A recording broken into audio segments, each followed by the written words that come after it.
Welcome back, everybody. Thursday morning show rolls on. Again, reminder, tomorrow we'll be up at NDSU for Bison Football Media Day. We've got a cavalcade of people joining us, so make sure you tune in tomorrow from 9 to 11 on TV, and then 11 to 12 we'll be streaming on WDAY+.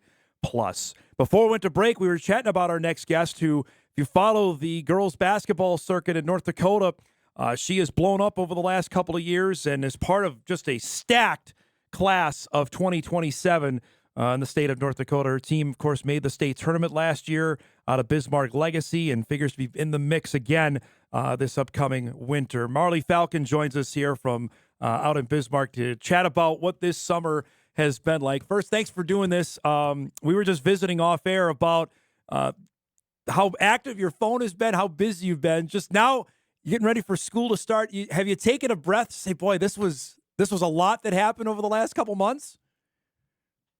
Well, yeah, it's been crazy over the past 2 months after our first tournament in Ohio, and school's starting, and I just need to think okay, where am I going to fit these phone calls? Because now school's starting later, and then practice will start or end later. So yeah, it's just been crazy, and I would need to think about that more. So give us, at least in your mind, when was college basketball always a goal, or when did it become reality? Like, okay, I think I can do this, or somebody thinks I can play at the next level. Yeah, Division One has always been my goal. I've been watching, obviously, Paige Beckers and Caitlin Clark are my two favorite basketball players. So watching them grow up has just been so amazing, and it really set into me when my brother was talking about all the coaches that are reaching out to him, and I was just like, I would really want to do that. So yeah, it's just always been a goal for me. Basketball always been the sport, or was there another one when you were growing up? Well, I did play volleyball on the side, but basketball has always been my sport. What about it to you appeals? Like, what is your favorite part about it? Competition? What is it like? I can't get enough of it. I would definitely say competing with other girls, because there's so much good girls in this town and everywhere. And I don't know, and making new best friends, because I love my team so much, my AU team. So they're just been awesome. So for those that haven't been following here, I want to say last summer I started hearing your name, and then I know NDSU offered, and then you got now we're up to 10. So take me back when Jory offered, and then your name got out there. Did things just explode after that?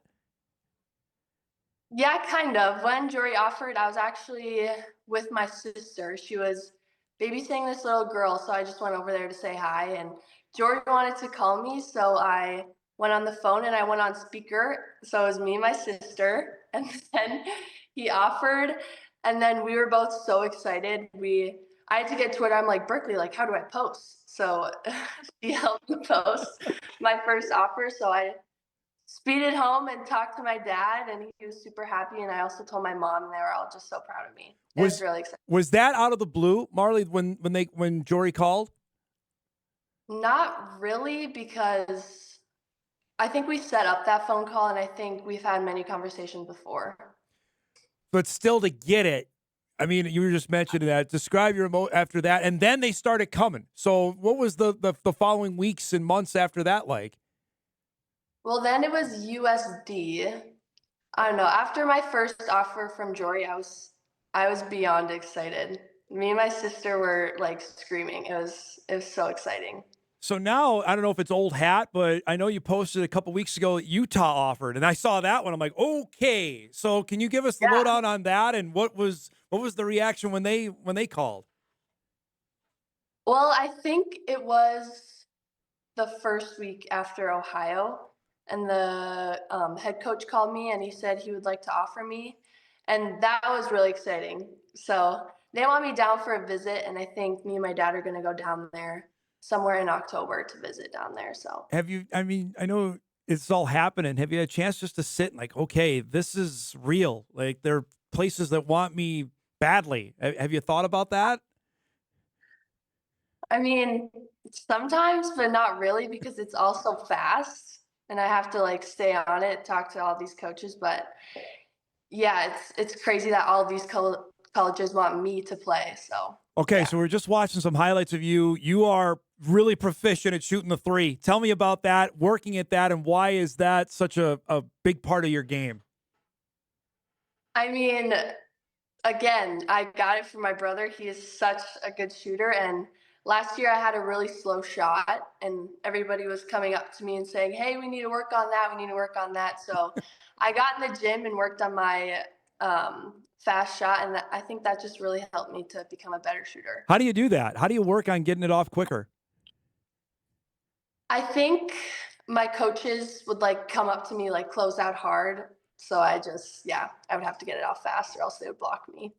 To have a player like Brooklyn to look up to the last couple of years, what does she mean to you and to your team? She was amazing. She was like our main voice on the court. Not only that, but she is such a good friend. Like I could go to her to anything, talk about anything. So I don't know. She meant a lot to our team, and our whole team knows that. Describe now knowing not necessarily you snuck up on anybody, but that's not going to be the case this upcoming year. Knowing there are going to be defenses want to know exactly where you are. How do you mentally prepare that for the season upcoming?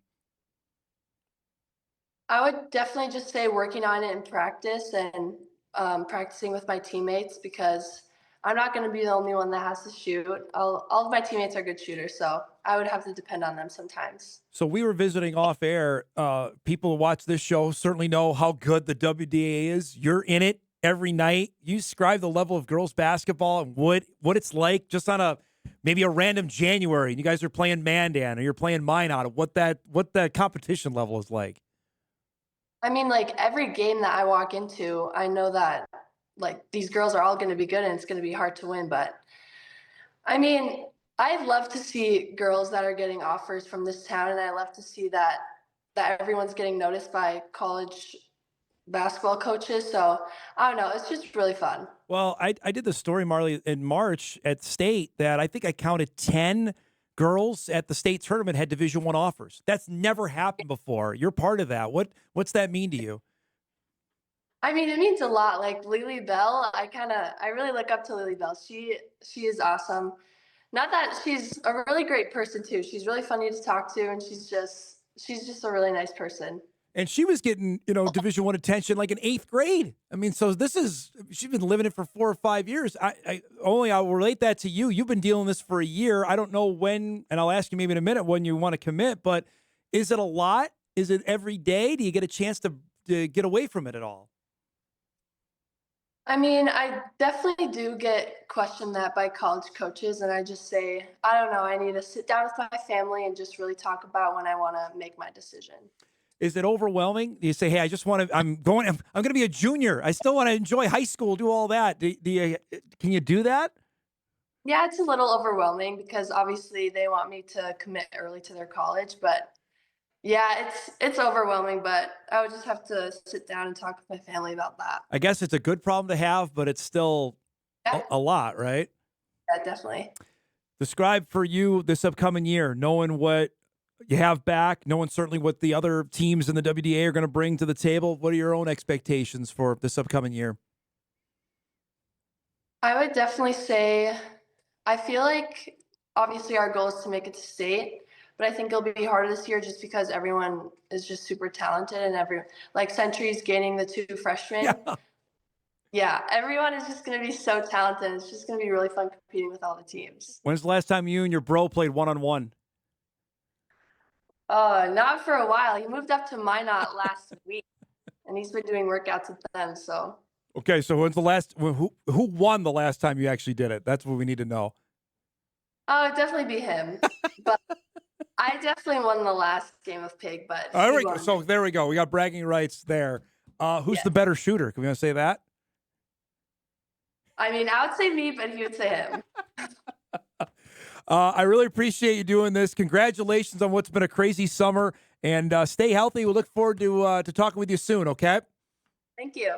Marlee Falcon joining us from Bismarck Legacy, class of 2027. Again, one of the many that are just popping right now. And I'll just read through her offers, which are all, as we mentioned, all the Dakotas: NDSU, USD, South Dakota State, UND, Drake, Montana, Utah. That one just happened a couple weeks ago. Omaha, Harvard, and Northern Illinois. That's Northern Illinois, the most recent one that came in last week. So I'm not a great math mind, but that's 3, 6, 8. That's 10. So she's part of that 27 class. Jordan Christofferson from Horace, another one.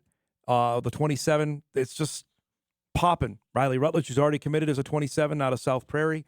That's a lot going on there. And it's going to be fun to see where she ends up. I'll just tell you right now, when we get on the double A, I believe, is back in Bismarck this year.